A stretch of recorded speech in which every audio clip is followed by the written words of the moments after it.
Hello friends, मैं प्रशांत मिश्रा। स्वागत है आपका हमारे चैनल RLC ट्यूटोरियल्स पे।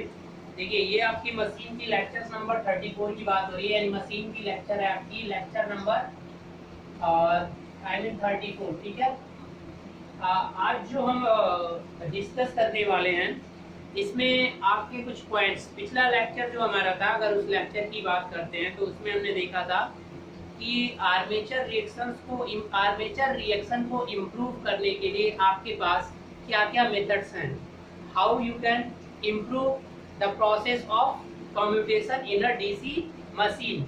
अब इसके बाद आज की जो टॉपिक है, पहले हम वोल्टेज रेगुलेशन को देख लेते हैं कि वोल्टेज रेगुलेशन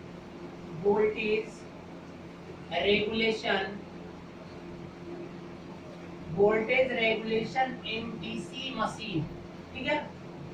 डीसी मशीन में आपका वोल्टेज रेगुलेशन क्या होता है? अगर जनरली किसी भी मशीन में वोल्टेज रेगुलेशन की बात अगर करें तो आपका क्या होगा, V no load minus voltage at full load divided by full load voltage. ठीक है, ये मैग्नीट्यूड सारे होते हैं। अगर जनरली किसी भी मशीन की आप बात करो तो वोल्टेज रेगुलेशन का मतलब क्या होता है? वोल्टेज रेगुलेशन आपका बताता क्या है कि आपका एक टर्मिनल से दूसरे टर्मिनल पर जो आपका वोल्टेज है उसमें कितना वेरिएशन हो रहा है, कितने परसेंट का। ठीक है, तो जब भी आप वोल्टेज रेगुलेशन को परसेंटेज के फॉर्म में रिप्रेजेंट करने की कोशिश करेंगे तो आपको एक रेफरेंस पॉइंट सेट करना पड़ता है। और किसी भी मशीन में वो रेफरेंस पॉइंट क्या होता है, वो फुल लोड, यहाँ पर क्या होता है, वो फुल लोड वैल्यू होती है। ठीक है, तो यानी फुल लोड जो होता है उसको रेफरेंस मानकर और उसी के रिस्पेक्ट में आप क्या करते हो, आप परसेंटेज वैल्यू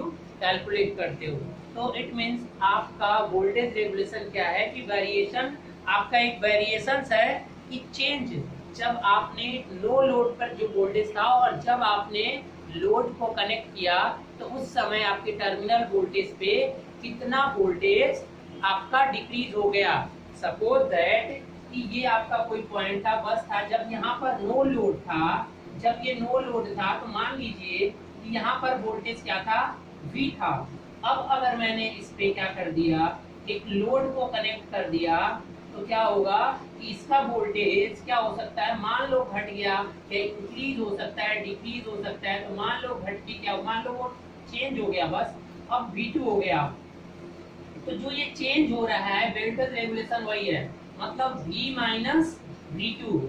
V माइनस क्या है, no load minus full load. ये आपका लोड मतलब फुल लोड मान लो, तो ये जो है ये रेगुलेशन है। अब वोल्टेज रेगुलेशन जब परसेंटेज में निकालते हैं तो फिर यहाँ पर क्या करना पड़ेगा, मल्टीप्लाई 100 और डिवाइड करना पड़ेगा जो वैल्यू आप रेफरेंस ले रहे हो। ठीक है, अब इसकी जरूरत क्या है, नीड क्या है? अगर आप कहीं भी वोल्टेज रेगुलेशन का ट्रांसफार्मर में भी आप इसकी स्टडी करोगे, डीसी मशीन में भी करोगे, सिंक्रोनस मशीन में भी करोगे, तो बार बार आप वोल्टेज रेगुलेशन का जो नॉलेज है इसे क्यों अटेंड करना चाहते हो, what is the need of the voltage regulation. तो इसको समझने से पहले अगर आपको कोई यहाँ पर प्रॉब्लम हो, नीड ऑफ वोल्टेज रेगुलेशन, क्या जरूरत है इसकी, इसे कैलकुलेशन करने की, कि कोई भी मशीन जब आप डिजाइन कर रहे हो तो वो नो लोड से फुल लोड तक उसका कितना वोल्ट वेरिएशन आएगा, ये निकालने की जरूरत क्यों है आपको। इट मींस या अगर इसको परसेंटेज में डिनोट करो या तो रेगुलेशन वैसे बात करो। ठीक है, मान लीजिए, अब इसको जो लोग नहीं समझ पाए एक बार और समझ लीजिए कि नो लोड पर कभी था 10 वोल्ट, अब जब आपने लोड लगाया तो हो गया 9 वोल्ट। ठीक है, तो 1 वोल्ट का क्या हो गया, रेगुलेशन हो गया। तो ये नो लोड से फुल लोड पर जाने पे जो रेगुलेशन हो रहा है और with respect to full load पे ही निकाला जाता है। मैक्सिमम ट्रांसफार्मर और सिंक्रोनस और यहाँ सारे के सारे जो कैलकुलेशन होते हैं रेफरेंस पॉइंट, क्योंकि when you are calculating anything in the percentage then you have to define a reference point. Okay, so that reference, that one is the 9 volt. Okay, with respect to 9 volt कितना voltage आपका regulate करेगा, समझ गए।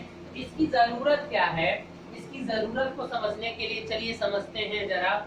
एक मान लीजिए कि कोई पावर सिस्टम या कोई मशीन आपका जनरेट आपने कर रखा है, यहाँ पर आपका कोई डीसी मशीन को एग्जांपल में लेकर चलते हैं हम। यहाँ पर आपका कोई ये डीसी मशीन है, ये क्या है, डीसी मशीन है। यहाँ पर ये किसी बस के थ्रू यहाँ पर कोई लोड, बहुत ढेर सारा लोड जो भी लगा हुआ है उसको वो कनेक्शन प्रोवाइड करा रहा है। तो अब क्या है कि सडनली अगर ये मशीन, इस मशीन का आपने कुछ इंसुलेशन प्रोवाइड कराते हो। अब मान लीजिए कि यहाँ पर एक लोड था, एक लोड और मैंने लगा दिया, दो लोड लगे हुए हैं और दोनों को ये सप्लाई कर रहा है। अब सडनली क्या था कि जब फुल लोड, जब भी फुल लोड की वैल्यू क्या होती है कि फुल लोड हमेशा आपको दिया हुआ रहता है, ठीक है। तो इस लोड को आपने क्या कर दिया, रिमूव कर दिया। जैसे ही इस लोड को रिमूव करोगे, इस लोड को आपने क्या कर दिया, रिमूव कर दिया, तो क्या हो जाएगा कि यहाँ का जो वोल्टेज था बेटा, वो जो पहले भी था तो अब क्या कर जाएगा, राइज कर जाएगा। तो इस टर्मिनल वोल्टेज के राइज करने से इसका इफेक्ट, मतलब वो डीसी का टर्मिनल वोल्टेज है, तो डीसी का टर्मिनल वोल्टेज अगर राइज कर गया तो उसी टर्मिनल वोल्टेज के बेस पे ही आपने इसका क्या किया था, इंसुलेशन प्रोवाइड किया था। इंसुलेशन आप किसके बेस पे करते हो, वोल्टेज के बेस पे। Voltage insulation at voltage base. आप इंसुलेशन जब भी किसी डिवाइस का करते हो तो रेफरेंस क्या होता है, वोल्टेज। अब अगर आपने फुल लोड पर इसका इंसुलेशन कर दिया था, मान लीजिए कि आपने 200 वोल्ट पर इस मशीन का इंसुलेशन प्रोवाइड कर रखी, इसकी वाइंडिंग्स या जो भी है उसको 200 वोल्ट पे आप इंसुलेशन प्रोवाइड कर चुके हो। अब जैसे ही कोई उससे लोड कनेक्ट है, वो लोड अगर हट गया तो अब वोल्टेज क्या हो जाएगा, हो सके तो 200 250, एक बहुत बड़ा लोड हट रहा है तो हो सके तो ये वोल्टेज 200 से इंक्रीज करके 250 हो जाएगा। तो अगर 250 हो गया और आपने इस डीसी मशीन का इंसुलेशन 200 पे बना रखा है, उसके अकॉर्डिंग आपने सेलेक्ट कर रखा है, तो आपकी मशीन क्या हो जाएगी, हीट प्रोड्यूस करेगी और मशीन क्या हो जाएगी, चल जाएगी। सो आपको ये अगर पता होगा कि इसका वोल्टेज रेगुलेशन क्या है, नो लोड से फुल लोड, तो आप क्या कर सकते हो कि नो लोड के अकॉर्डिंग फिर उसको क्या कर सकते हो, इंसुलेट कर सकते हो। कि अगर मान लो कि फुल लोड वोल्टेज, अगर किसी का full load voltage suppose that आपका 100 वोल्ट है, चलिए इसी को ले लेते हैं 200 वोल्टेज, फुल लोड क्या है 200। अब नो लोड वोल्टेज क्या हो गया, तो अब आप क्या करोगे कि सारे लोड को पहले हटा के जब इसका इंसुलेशन चेक करना होगा तो नो लोड वोल्टेज आप निकालोगे और ये देखोगे कि नो लोड वोल्टेज मान लो 250 है। अब रेगुलेशन आपको पता चल गया ना। अगर आपको ये पता ना हो और आपको ये पता है कि 200 है और मशीन का इतना रेगुलेशन है, तो आप क्या करोगे कि उसको पता चल गया तो आप उतना बढ़ाकर पहले ही क्या कर दोगे, मशीन की बाइंडिंग का इंसुलेशन करोगे, तो बाद में सारे लोड भी हट जाएंगे, तब भी आपकी मशीन पे कोई इफेक्ट नहीं आएगा। So this is the requirement of the voltage regulation. Efficiency से वोल्टेज रेगुलेशन का कोई इतना कनेक्शन नहीं होता है। वोल्टेज रेगुलेशन आपका इंसुलेशन को डिजाइन करने के लिए ही, when you are designing a machine you have to require to maintain a proper insulation level of that machine. So you have to require to calculate the voltage regulation of that machine. If once you calculate the voltage regulation of the machine, then you can easily maintain a insulation level of the DC machine. You know A, B, C, D, this type of insulation available. Okay. So this one is the voltage regulation. अब need क्या है voltage regulation का, आपको समझ में आ गया होगा। Design करते समय वोल्टेज रेगुलेशन की जरूरत पड़ती है इंसुलेशन को प्रॉपर सेट करने में, इंसुलेशन लेवल को डिजाइन करने में कि किस लेवल का इंसुलेशन चाहिए आपको। समझ में आ गया। चलिए अब हम बात करते हैं कि इसको नो लोड फुल लोड में जो होता है, तो अगर डीसी मशीन के रिस्पेक्ट में अगर बात करें तो जो आपकी डीसी मशीन है, चलिए उसके रिस्पेक्ट में हम बात करने की कोशिश करते हैं। तो डीसी मशीन में आपका नो लोड वोल्टेज, मान लीजिए एज्यूम डीसी मशीन की बात कर रहा हूँ, एज्यूम नो लोड। अब सारे के सारे जरा कैरेक्टरिस्टिक्स को याद करिएगा और वहाँ बहुत आसानी से आप समझ सकते हो नो लोड क्या है, फुल लोड क्या है, ठीक है। तो वहां पर मैंने स्पेशली आपको दिखाया था कि नो लोड वोल्टेज आप मान लीजिए, डीसी के लिए मैं एज्यूम कर रहा हूँ, मान लीजिए ईजी, यही था ना नो लोड वोल्टेज। अब क्या हो जाएगा यहाँ पर ईजी और माइनस, अब वोल्टेज रेगुलेशन आपका क्या हो जाएगा, अगर परसेंटेज वोल्टेज रेगुलेशन तो ईजी माइनस आपका वी जो होता है फुल लोड वोल्टेज होता है, ठीक है। वी जो होता है वो टर्मिनल वोल्टेज यानी फुल लोड वोल्टेज हो जाएगा, और ये आपका जी और यहाँ पर क्या हो जाएगा वी। तो ये आप इस तरह से, अब यहाँ पे मॉड देने की जरूरत नहीं क्योंकि डीसी से डील कर रहे हो तो कॉम्प्लेक्स क्वांटिटी तो आएंगी नहीं, इसलिए अब परसेंटेज जब यहाँ लिख दिया तो यहाँ 100 से मल्टीप्लाई कर दीजिए, बस हो गया आपका। तो ये हो गया आपका डीसी मशीन के लिए वोल्टेज रेगुलेशन। अब देखो दो चीजें यहाँ से आती हैं कि वोल्टेज रेगुलेशन अगर पॉजिटिव है तो इसका मतलब क्या है और नेगेटिव है तो इसका मतलब क्या है, ठीक है। तो इस चीज को थोड़ा सा समझने की कोशिश करते हैं कि अगर किसी भी मशीन में ट्रांसफार्मर हो, कोई भी मशीन हो, वोल्टेज रेगुलेशन क्या होने का, जीरो पॉजिटिव नेगेटिव होने का मतलब क्या है। तो पहले अगर आपका वोल्टेज रेगुलेशन क्या है, अगर ये क्या हो गया नेगेटिव हो गया, सॉरी पॉजिटिव से स्टार्ट करिए, पहले पॉजिटिव हो गया, तो इसका मतलब क्या है कि आपका जो फुल लोड वोल्टेज है, full load voltage, full load voltage ये क्या होगा, लेस देन होगा नो लोड वोल्टेज, ठीक है। तो इसलिए आपका वोल्टेज क्या आएगा, पॉजिटिव आएगा, ठीक है। अब अगर full load voltage no load से ज्यादा हो गया, कभी कभी होगा पॉजिटिव नेगेटिव, पॉजिटिव आपका वोल्टेज रेगुलेशन अगर शंट मशीन है, डीसी शंट को पॉजिटिव ही आना है, ठीक है ना, डीसी शंट में पॉजिटिव आएगा, सीरीज में भी आपका पॉजिटिव ही आएगा। नेगेटिव वोल्टेज रेगुलेशन आपका ओवर कंपाउंडेड जनरेटर में देखने को मिलेगा, वहां पे जब मैं कैरेक्टरिस्टिक्स डिस्कशन कर रहा था तो बताया भी था आपसे, ठीक है। चलिए अब हम बात करते हैं वोल्टेज रेगुलेशन पॉजिटिव होने का मतलब ये हो गया। अब अगर वोल्टेज रेगुलेशन आपका क्या है, नेगेटिव है, तो इसका मतलब क्या हो गया, नेगेटिव 5% मान लो -5%, तो मतलब क्या हो गया कि इस समय जो फुल लोड वोल्टेज होगा, फुल लोड वोल्टेज ये आपका क्या होगा, ग्रेटर देन होगा किससे, नो लोड वोल्टेज से, no load voltage. I hope कि आप समझ गए होंगे, ठीक है। अब अगर वोल्टेज रेगुलेशन क्या हो गया, दैट वन जीरो, मतलब क्या है कि full load voltage is equal to किसका हो जाएगा, नो लोड वोल्टेज, दोनों आपस में बराबर होंगे, नो लोड वोल्टेज, ठीक है। बहुत ही इजी कॉन्सेप्ट है, कोई दिक्कत नहीं है। अगर इसका एग्जांपल आप देना चाहते हो तो एग्जांपल आप दे, तो नेगेटिव में कौन होता है, over compounded generator, over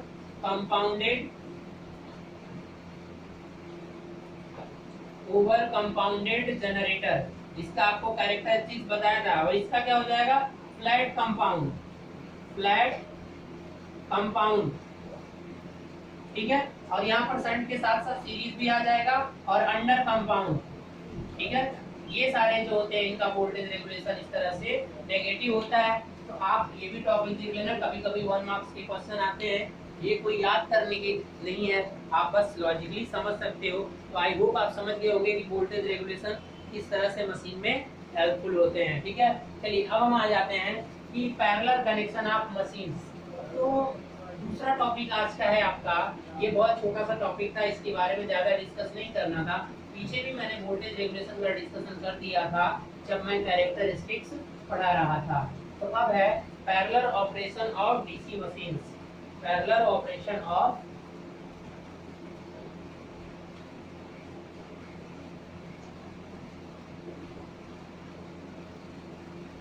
DC machine. देखिए तो पहले शंट को देख लीजिए, फिर सीरीज का देखते हैं, फिर ऐसे ही आगे एक एक करके हम देखते रहेंगे, ठीक है। अब आगे बढ़िए, सबसे पहले हम इसका पहले तो पैरेलल ऑपरेशन का मतलब क्या है, नीड क्या है, रिक्वायरमेंट क्यों है, बताइए। सबसे पहले आपका क्या होता है, अगर आप मैक्सिमम एफिशिएंसी अटेंड करना चाहते हो कभी, तो आपको क्या करना पड़ता है, एफिशिएंसी मशीन की पहले ही पढ़ चुके हो। तो मैक्सिमम एफिशिएंसी के लिए क्या होता है कि core losses is equal to होने चाहिए आपका मतलब no constant losses variable losses के क्या होना चाहिए, इक्वल टू होना चाहिए। तो इसी के बेस पे अगर मैं पैरेलल ऑपरेशन की नीड क्या है, सबसे पहला क्वेश्चन तो ये है। अब ये पैरेलल ऑपरेशन हर जगह आएगा, ट्रांसफार्मर में भी आएगा, सिंक्रोनस मशीन में भी आएगा, ठीक है। तो एसी वाली जो क्वांटिटीज होंगी वहां पे थोड़ा एक आध कंडीशन और बढ़ जाएंगी। यहाँ पर अभी डीसी है तो यहाँ पे समझ लीजिए। तो कुछ पॉइंट्स है, आप बताइए क्या है। मान लीजिए कि ये आपका एक बस है, ध्यान से देखिएगा, यहाँ से एक आपका डीसी मशीन आपका प्लस माइनस यहाँ से ऐड होके ये क्या था, एक डीसी मशीन है, डीसी जनरेटर, ठीक है। यहाँ पर वोल्टेज दे रहा था, यहाँ से कोई लोड था, ये 20 मेगावाट का था, ठीक है। फ्यूचर में क्या हुआ कि ये जो विलेज था ये थोड़ा बिल्डअप कर गया, बढ़ गया, तो अब इसे रिक्वायरमेंट हो गई कितने, 40 मेगावाट की। अब रिक्वायरमेंट कितनी हो गई, 40 की हो गई। तो क्या है, इसके पास पावर मतलब मैक्सिमम सप्लाई मान लो कर रहा था, ये 20 भी कर सकता था। तो अब अगर इसी से 40 करना है तो पूरा का पूरा मशीन के इंटरनल कंस्ट्रक्शन को चेंज करना पड़ेगा, नंबर ऑफ वाइंडिंग को आपको इंक्रीज करना पड़ेगा। तो सो दिस इज नॉट पॉसिबल, ठीक है। पूरी सप्लाई ही ठप हो जाएगी अगर उस मशीन के साथ कर लोगे और टाइम लगेगा। तो इसलिए क्या होता है कि अगर फ्यूचर एक्सपेंशन होता है कभी, एक सेम इसी जैसा आप अगर पैरेलल में यहाँ ऐड कर दो, तो आप क्या करोगे कि आप लोड को फिर ये भी क्या करेगा, 20 मेगावाट को सप्लाई कर देगा और फिर कोई भी प्रॉब्लम नहीं आएगी। तो सबसे पहला जो नीड है, मैं यहाँ पर लिखता जा रहा हूँ, समझ जाइएगा, नीड है फ्यूचर एक्सटेंशन।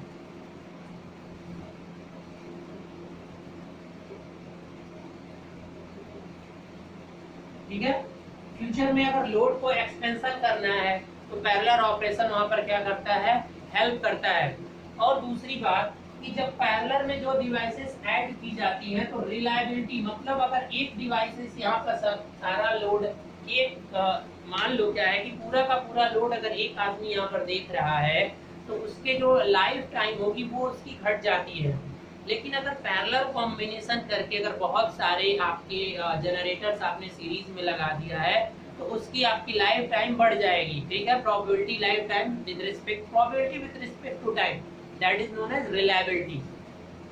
मतलब वो ज्यादा टाइम तक ऑपरेशन करेगा एक अच्छी क्वालिटी के साथ, ठीक है। तो रिलायबिलिटी भी क्या हो जाती है, सिस्टम क्या हो जाता है, रिलायबिलिटी भी क्या हो जाती है, इंक्रीजेस, ठीक है। पैरेलल कॉम्बिनेशन करने से रिलायबिलिटी इंप्रूव होती है। तो इस समय जब भी कोई सिस्टम बनाया जाता है तो रिलायबिलिटी का बहुत अलग से आपको क्या करना पड़ता है, बहुत डीपली नॉलेज का होना चाहिए, क्योंकि जब भी कोई नई डिजाइन होती है तो आजकल रिलायबिलिटी और क्वालिटी फैक्टर, तो क्वालिटी पे दोनों पे बहुत ज़्यादा जोर दिया जाता है। क्योंकि अगर आपका जो भी डिवाइस आप मैन्युफैक्चर कर रहे हो तो उसकी रिलायबिलिटी हाई होना चाहिए, मतलब लॉन्ग टाइम तक उसके फेल्योर नहीं होने चाहिए, कोई भी फेल्योर नहीं आने चाहिए, ठीक है। तो वो कुछ प्रोबेबिलिटी से रिलेटेड है, लेकिन प्रोबेबिलिटी में टाइम का कोई मेंशन नहीं होता है। यहाँ पर टाइम के साथ इसके फेल्योर होने की प्रोबेबिलिटी क्या होनी चाहिए, बहुत कम होनी चाहिए, ठीक है। जैसे ही टाइम जितना ज़्यादा रिलायबल होगा, समझो उतने ज़्यादा लाइफ टाइम होगी उसकी अच्छे से परफॉर्म करने की। अगर एक सीधी भाषा में आप समझो तो ये भी आप लिख सकते हो, ठीक है। अब बात करते हैं, अब सपोज दैट कि मेंटेनेंस की बात हो गई। तीसरा नीड क्या है भाई, मान लो कि ये अकेले था, ये लोड को सप्लाई कर रहा था, ये खराब हो गया, तो क्या लोड क्या हो जाएगा, ये बनने जाएगा तो फिर बहुत टाइम लगेगा। तो अब क्या कर सकते हो कि अगर पैरेलल ऑपरेशन है तो एक दूसरे से आप क्या कर सकते हो, यहाँ दूसरा जनरेटर ऐड करके सप्लाई को रखते हुए इसको हटाओ और इसको दे दो बनने के लिए, और जब बन क्या है फिर इसे लगा दो। तो इसलिए पैरेलल ऑपरेशन एक एक्स्ट्रा भी रखा जाता है जनरेटर की, कभी कोई अब ना हो आपकी जो सिस्टम चल रही है। अभी मान लो एक दिन के लिए अगर कुछ ऐसा हो गया प्रेजेंट डे में तो क्या होगा जरा सोच के देखना। तो ऐसी पॉसिबिलिटीज नहीं रखी जाती है, इसलिए यहाँ पर क्या होगा, मेंटेनेंस,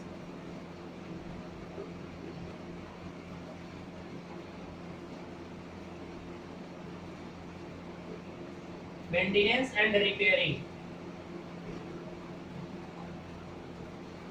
तो इसके लिए भी आपको पैरेलल ऑपरेशन की क्या होती है, जरूरत होती है, ठीक है। तो ये सारे कुछ फैक्टर्स। और दूसरी बात सबसे लास्ट में एक और बात होती है कि पैरेलल ऑपरेशन करने से क्या हो जाती है, आपकी इफिशियंसी, सिस्टम की इफिशियंसी भी क्या हो जाती है, इंक्रीज कर जाती है, ठीक है। पैरेलल ऑपरेशन करने से क्या हो जाएगा, आपके सिस्टम की इफिशियंसी क्या हो जाएगी, इम्प्रूव हो जाएगी। इसे भी हम आगे डिस्कस कर लेंगे, ठीक है। मोटर वाले दिख में आपको मैं रिप्रेजेंट करके दिखा दूंगा, ठीक है, कि जब पैरेलल ऑपरेशन होता है तो करंट क्या हो जाएगी, डिवाइड हो जाएगी, और जिसकी वजह से क्या हो जाएगा, करंट थोड़ा दोनों में डिवाइड होने की वजह से करंट का पाथ, अब दो चीजें अगर डिवाइड होकर करंट आएंगी तो थ्योरल लॉसेस क्या हो जाएगा विद रिस्पेक्ट टू रिड्यूस कर जाएगा, और लॉसेस जब रिड्यूस हो जाएंगी तो आपकी एफिशिएंसी क्या हो जाएगी, इंप्रूव हो जाएगी। So these are the need जिसकी वजह से हम कभी भी पैरेलल ऑपरेशन क्या करने जाते हैं, ठीक है। या तो जनरेटर, चूंकि अब जनरेटर डीसी सप्लाई तो अब प्रेजेंट टाइम में है नहीं, ये तो पहले हुआ करता था, ठीक है। प्रेजेंट टाइम में एसी है, और एसी में ट्रांसफार्मर और सिंक्रोनस मशीन से ये सप्लाई जनरेट होती है, तो वहां भी अगर नीड जो है वो यही है, नीड नहीं बदलेगी। ट्रांसफार्मर का जब टॉपिक पढ़ाऊंगा पैरेलल ऑपरेशन तो फिर ये सब डिस्कस करूंगा, सिंक्रोनस मशीन पढ़ाऊंगा तो फिर डिस्कस करूंगा, ठीक है। और जब दो डिवाइसेस को पैरेलल में ऐड करना होता है तो ऐसे नहीं है कि जैसे अपनी मर्जी से दोनों को ऐड कर सकते हो, कुछ चीजें होती हैं जो आपको देखना होता है, ठीक है। तो क्या क्या होता है, ये ट्रांसफार्मर में बदल जाएगा, सिंक्रोनस मशीन में थोड़ा सा बदल जाएगा, और यहाँ पर कंडीशन, तो दो चीजें क्वेश्चन आती है ज्यादा कि नीड क्या होती है, कभी कभी छोटे क्वेश्चन ये भी आते हैं, और दूसरा कि जब पैरेलल ऑपरेशन किया जाता है तो कंडीशन क्या क्या होती हैं। अब यहाँ पर कंडीशन को जिक्र कर लेते हैं। तो फिलहाल हम डीसी में है, ये याद रखिएगा। तो डीसी मशीन को नीड तो आप समझ गए, अब कंडीशन समझते हैं।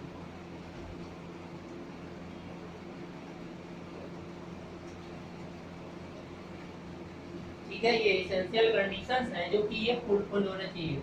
तो अब कंडीशन क्या क्या है,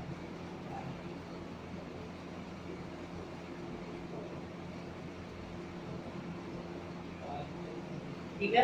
अगर कंडीशंस की बात करो तो क्या होना चाहिए कि टर्मिनल वोल्टेज सबका, जितने भी जनरेटर आप ऐड कर रहे हो तो सारे के सारे टर्मिनल वोल्टेज क्या होने चाहिए, should be same. Terminal voltage should be, पहला कंडीशन आपका क्या होना चाहिए कि टर्मिनल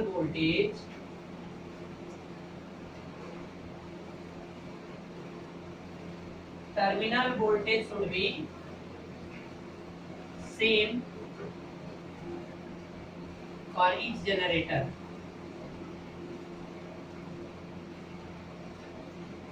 जो टर्मिनल वोल्टेज होता है सारे के सारे जनरेटर का वो क्या होना चाहिए, सेम होना चाहिए, ठीक है। और दूसरी बात कि पोलैरिटी भी क्या होनी चाहिए, सेम होना चाहिए, ठीक है।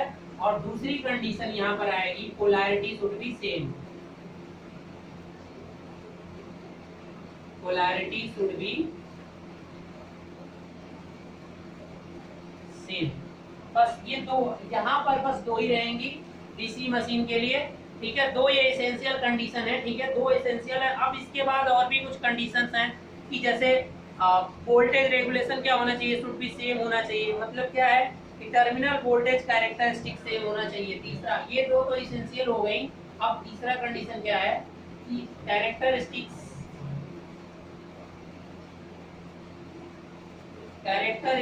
ऑफ जनरेटर्स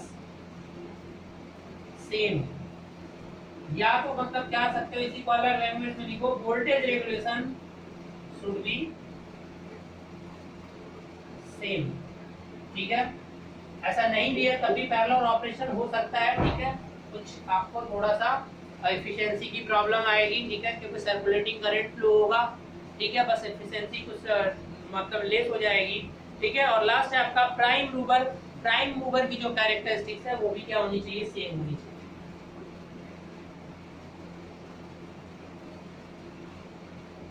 जनरेटर है ना भाई, तो प्राइम मूवर ही तो उसे रन कराता है।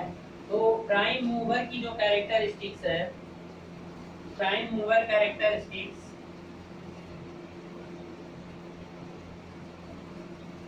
शुड बी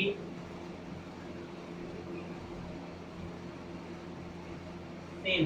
प्राइम मूवर की कैरेक्टरिस्टिक्स भी क्या होनी चाहिए, शुड बी सेम होना चाहिए। तो डीसी मशीन का जब आप पैरेलल कॉम्बिनेशन करने जा रहे हो तो ये सारी चीजें आप क्या कर लेना, देख लेना, ठीक है। जब ये चीजें आप देख लोगे तो आपके लिए क्या होगा, बेनिफिशियल होगा, समझ गए। तो अब पैरेलल ऑपरेशन कैसे करना है, क्या एसेंशियल कंडीशन आपने समझ लिया। क्योंकि ये टॉपिक जो है, इस टॉपिक से इतना डिटेल में नहीं जाना है, क्योंकि इस टॉपिक देखो, एक तो बात डीसी जनरेटर की पैरेलल ऑपरेशन अभी रनिंग में है नहीं, तो इसलिए इस टॉपिक से इस समय क्वेश्चन क्या आते हैं, कम आते हैं, रेयर केसेस में देखने को मिलता है। तो अगर आप कंडीशन जानते हो तो इतना बेटर है आपके पास, ठीक है। अब क्या करना है कि मान लीजिए कि अगर आप थोड़ा सा देख लीजिए, इसमें ज्यादा डिटेल से यहाँ देखने के लिए कंडीशन याद कर लीजिएगा कि कैरेक्टरिस्टिक्स ऑफ क्या है, सेम है, पोलैरिटी तो सेम होनी चाहिए, ये और ये तो इसेंशियल हैं, ये और ये क्या है आपका इसेंशियल है, ठीक है। यहाँ और दूसरी बात कि ये अगर नहीं भी है, वोल्टेज रेगुलेशन अगर पूरा सेम नहीं है, तब भी कोई दिक्कत नहीं आएगी, थोड़ी मोड़ी कुछ अलग प्रॉब्लम्स आएंगी, पैरेलल ऑपरेशन हो सकता है। और ये भी अगर सेम नहीं है तो ये दोनों आपके नॉन एसेंशियल और ये आपके क्या है, एसेंशियल कंडीशंस हो गए हैं, ठीक है ना, ठीक है ना। ये तो मस्ट भी होना चाहिए, ये तो मस्ट नहीं, यहाँ पे मस्ट भी होना चाहिए, ठीक है ना। और दूसरी बात कि यहाँ पर पोलैरिटी, ये तो क्या होना चाहिए, मस्ट होना चाहिए, पोलैरिटी के लिए तो कोई ऑप्शन ही नहीं है दूसरा। लेकिन अगर ये दोनों नहीं है तब भी पैरेलल ऑपरेशन बनाया जा सकता है, दो मशीनों को पैरेलल में ऑपरेट किया जा सकता है, समझ रहे हैं। चलिए अब थोड़ा सा आगे देखते हैं कि किस तरह से पैरेलल कॉम्बिनेशन किया जाता है।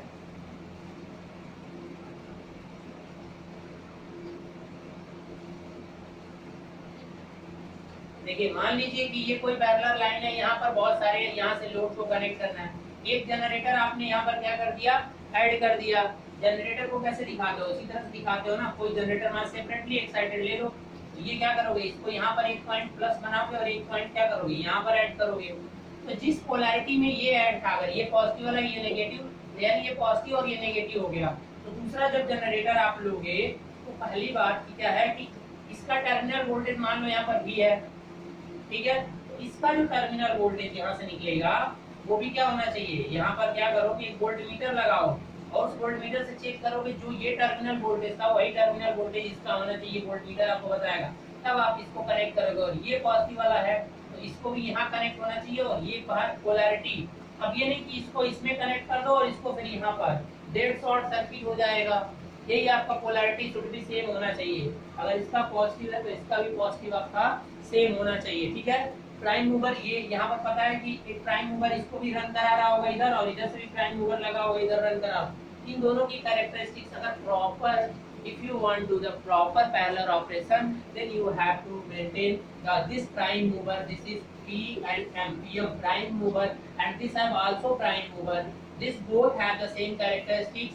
Here the voltage, this one is V, this one is also should be V, okay, and the polarity should be the same. These are the conditions by you can maintain this one. If this one 220 volt, otherwise 240 volt or something, 110 volt, this one is also 110 volt, because you have to know the essential condition of the voltage should be the same when you are going to the parallel of two generators. I hope you can easily understand, ठीक है। अब देखो कभी कभी अगर ये easy जो generating है V के इक्वल हो गया तो वो फ्लोटिंग कंडीशन हो जाती है, ठीक है। जो टर्मिनल वोल्टेज इसका है यहाँ पर कुछ नहीं है, यहाँ पर अगर ईजी मान लो जनरेट किया है और ये इसके डायरेक्ट इक्वल टू हो गया, यानी जनरेटिंग और ये टर्मिनल वोल्टेज सेम हो गया, इसको फ्लोटिंग कंडीशन बोलते हैं, फ्लोटिंग, ठीक है ना। लेकिन ये जो जनरेटिंग यहाँ से होता है, क्योंकि इसमें कुछ लॉस भी ऑफर होते हैं, तो ये हमेशा हाई ही होता है। तो मैक्सिमम केसेस में जनरेटिंग ईएमएफ हमेशा टर्मिनल वोल्टेज से क्या होता है, हमेशा क्या होता है, हाई ही होता है मैक्सिमम केस में, अगर बात करो जनरेटिंग केस में, ठीक है ना।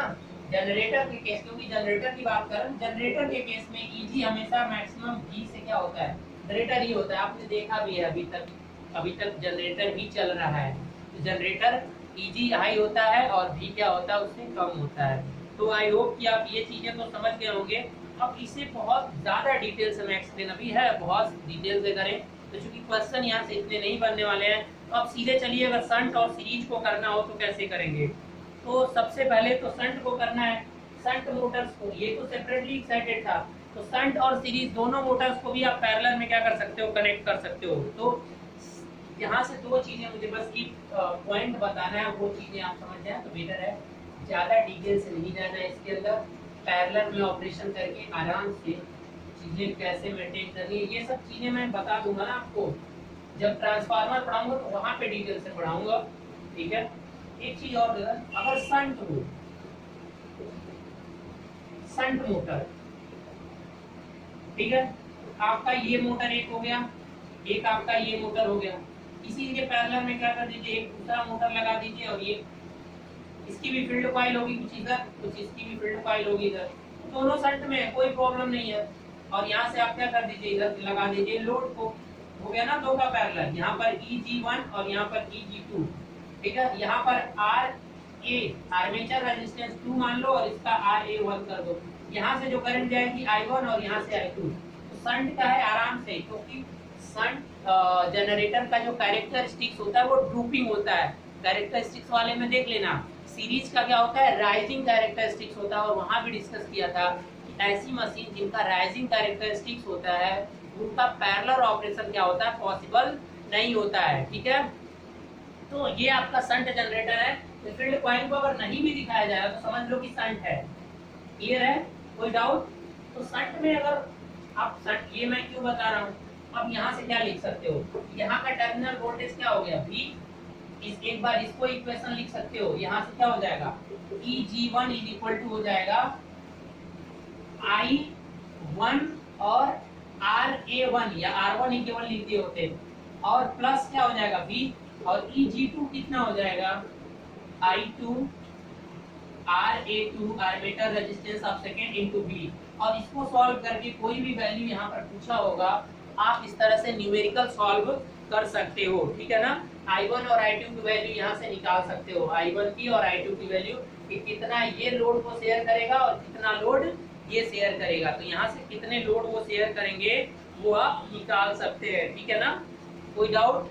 अब अगर सीरीज की बात करें, संट का तो हो गया, अब सीरीज की अगर बात करो तो सीरीज के जो वोल्टेज कैरेक्टरिस्टिक्स होते हैं वो राइजिंग इन नेचर होते हैं, क्योंकि जो कॉइल होती है वो सीरीज में ऐड होती है। तो अब जरा देखिए, अगर सीरीज ले रहे हैं तो सीरीज मोटर में क्या होगा, यहाँ पर कॉइल इसकी होगी इस वाले मोटर की, और यहाँ पर इसका फील्ड कॉइल होगा, यानी ये फील्ड कॉइल है, और इसका दूसरा वाला यहाँ पर होगा दूसरे का। और अब इनको जब पैरेलल करेंगे तो डायरेक्ट अगर इसको पैरेलल करोगे तो आपको पता है कि इसका जो लोड कैरेक्टरिस्टिक्स होता है वो कुछ इस तरह से राइजिंग इन नेचर होता है, ठीक है। तो राइजिंग इन नेचर अगर है तो ये पॉसिबल नहीं है कि आप इसका क्या कर सको, पैरेलल ऑपरेशन कर सको, ठीक है। तो अगर आप चाहते हो, क्योंकि यहाँ पर देखो जो करंट आएगी वो श्योर रहेगी, क्या आएगी, I1 प्लस I2। अगर यहाँ से करंट I1 आ रहा है, ये करंट क्या जा रही है आपकी I2, यहाँ से जो जनरेट होगा Eg1 और ये जो जनरेट करेगा Eg2, टर्मिनल वोल्टेज आपका क्या हो गया V। अब ये संट, ये कॉइल जो है, ये संट कॉइल RSE1 और ये RSE2, तो जो करंट जाएगी अगर आप इसका पैरेलल ऑपरेशन करना चाहोगे तो पॉसिबल नहीं होगा, क्योंकि जैसे जैसे लोड बढ़ेगा, अगर IL बढ़ेगा तो उसके हिसाब से अगर ये ISC मतलब IF मान लो बढ़ेगा, तो ये क्या होता है, V0, ये राइजिंग करंट होता है, मतलब IF is equal to IA होता है in the case of the series generator. बहुत अच्छे से पहले मैं एक्सप्लेन कर चुका हूँ। तो यहाँ पर एक बात बताइए कि जैसे जैसे इसमें करंट बढ़ेगा तो अब इसके अक्रॉस इसका वोल्टेज भी तो बढ़ता जा रहा है, टर्मिनल वोल्टेज, तो ये कांस्टेंट कहाँ पे रह रहा है, मेंटेन ही नहीं हो पाएगा कांस्टेंट। लोड के बढ़ने से फ्लक्स बढ़ने लग रहा है, तो फ्लक्स के बढ़ने से आपका टर्मिनल वोल्टेज भी बढ़ने लगेगा, इफेक्टेड होगा जो भी है, ठीक है। तो इस कंडीशन में यहाँ पे पॉसिबल नहीं है। अगर आप चाहते हो कि इसे पॉसिबल बनाना, सीरीज मोटर का पैरेलल ऑपरेशन नॉट पॉसिबल, और अगर आप पॉसिबल बनाना, नॉट पॉसिबल, अगर आप इसे पॉसिबल बनाना चाहते हो, सीरीज मोटर को पैरेलल में ऑपरेट कराना चाहते हो, तो एक इक्विलाइजिंग रिंग लगानी पड़ेगी। एक इक्विलाइजिंग रिंग मतलब जो कि इस पॉइंट से इस पॉइंट को क्या कर दे, शॉर्ट करना पड़ेगा। ध्यान से देखो, इसको क्या बोलना पड़ेगा, इसे बोलते हैं इक्विलाइजिंग, अरे इक्विलाइजर बोला जाता है, जो कि इसमें लगाया जाएगा, मतलब तब आपको नीड पड़ेगी इक्विलाइजर की।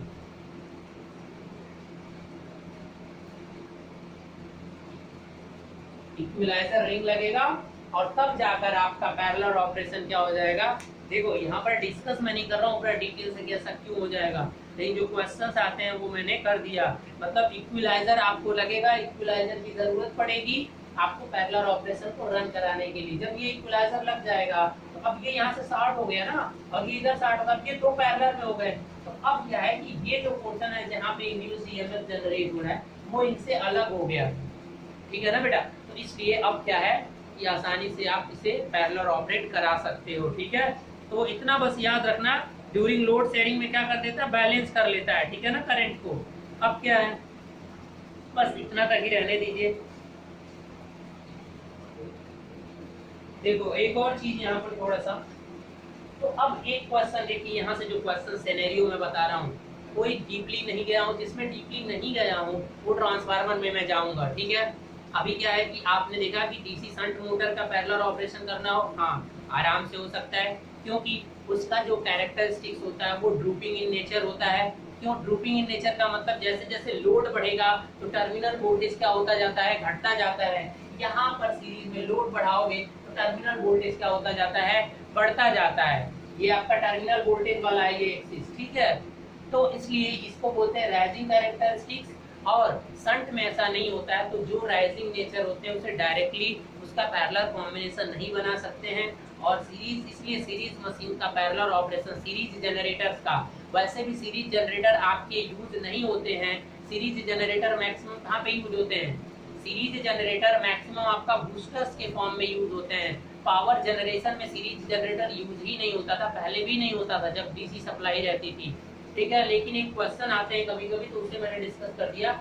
इक्विलाइजर रिंग लगाकर आप पॉसिबल कर सकते हो इसके पैरेलल ऑपरेशन को, बट प्रैक्टिकली ऐसा किया नहीं जाता है, ठीक है, इफेक्टिव नहीं है। सबसे इफेक्टिव है आपका, और दूसरी बात की ओवर कंपाउंड का भी वोल्टेज ड्रॉप क्या हो जाता है, नेगेटिव वोल्टेज ड्रॉप होता है। तो ओवर कंपाउंड को भी नहीं होगा। ओवर कंपाउंड अगर है, ओवर कंपाउंड या फ्लैट कंपाउंड, एक क्वेश्चन और देखना कि over compound and flat compound machine अगर है तब भी उसका पैरेलल ऑपरेशन इतना इफेक्टिव नहीं होगा, वहां भी आपको ये इक्विलाइजर रिंग लगानी पड़ेगी।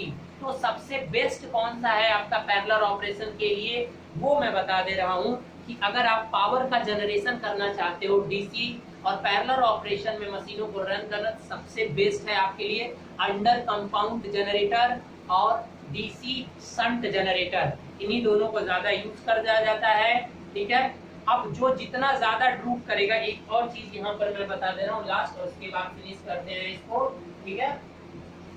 जो ये ड्रूपिंग होगा, ठीक है, जो ड्रूपिंग होता है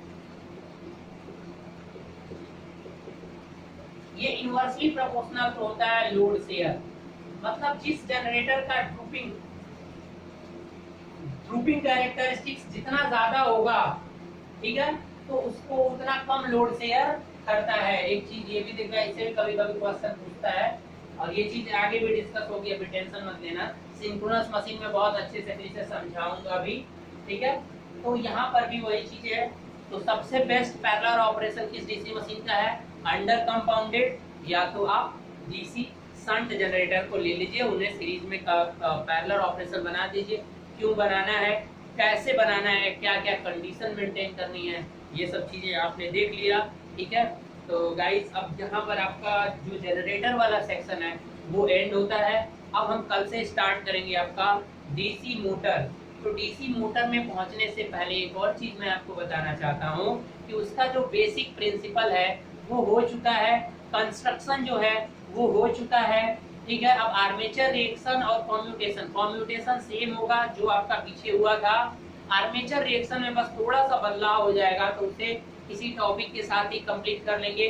तो सबसे मेन चीज है कि जब आपका मोटर रन करता है तो उसमें इंड्यूस्ड टॉर्क कैसे जनरेट होता है ये बता चुके हैं। फोर्स जनरेट होता है, फोर्स से टॉर्क, इट मींस प्रिंसिपल पता है। और एक बैक ईएमएफ आता है, तो बैक ईएमएफ का फार्मूला क्या होता है, बैक ईएमएफ का फार्मूला सेम होगा जो इजी का फार्मूला अभी निकला था, 5ZNP/68। तो जब मैं स्टार्ट करूंगा तो ये चीजें बता दूंगा। बहुत सारी चीजें डीसी मोटर के भी आप वहां पढ़ चुके हो। तो मेनली मोटर में क्या आपको पढ़ना है, उसके आपके कैरेक्टरिस्टिक्स वहां पे पढ़ने हैं, शंट और सीरीज सारे, ठीक है ना। टॉर्क और स्पीड का कैरेक्टरिस्टिक्स, क्योंकि अब वहां पे टॉर्क आएगा, ठीक है, टॉर्क आएगा और स्पीड, और टॉर्क स्पीड के बीच में क्या रिलेशन होता है, बेसिकली टॉर्क से रिलेटेड चीजें ज्यादा वहां पे पढ़नी है, ठीक है। और मैक्सिमम डीसी सीरीज मोटर, ठीक है, डीसी शंट मोटर वहां भी आएंगे। तो अब वो कहाँ कहाँ ऑपरेट होते हैं, ये सब चीजें भी हमें क्या करनी है, देखनी है। तो आज का जो क्लास था, डीसी सीरीज मोटर कहाँ पे यूज होता है, एज अ बूस्टर के रूप में यूज होता है, वोल्टेज को इनहेंस करने पे कहीं लगाया जाता है बेसिकली, ठीक है। और पावर जनरेशन में शंट मोटर को यूज किया जाता है, ठीक है। और डिफरेंशियली कंपाउंड आपका मैक्सिमम कहाँ पे होता है, उसको भी आपको जब मैं कैरेक्टरिस्टिक्स बताया था तो वो बता चुका हूँ। तो ये जो क्वेश्चन सही आते हैं गाइस, तो इस क्लास की एंडिंग यहीं पे करते हैं, ठीक है। आप वीडियो को पूरा देख लिया करिए। मिलते हैं कल आपको डीसी मोटर के साथ। Okay guys, thank you.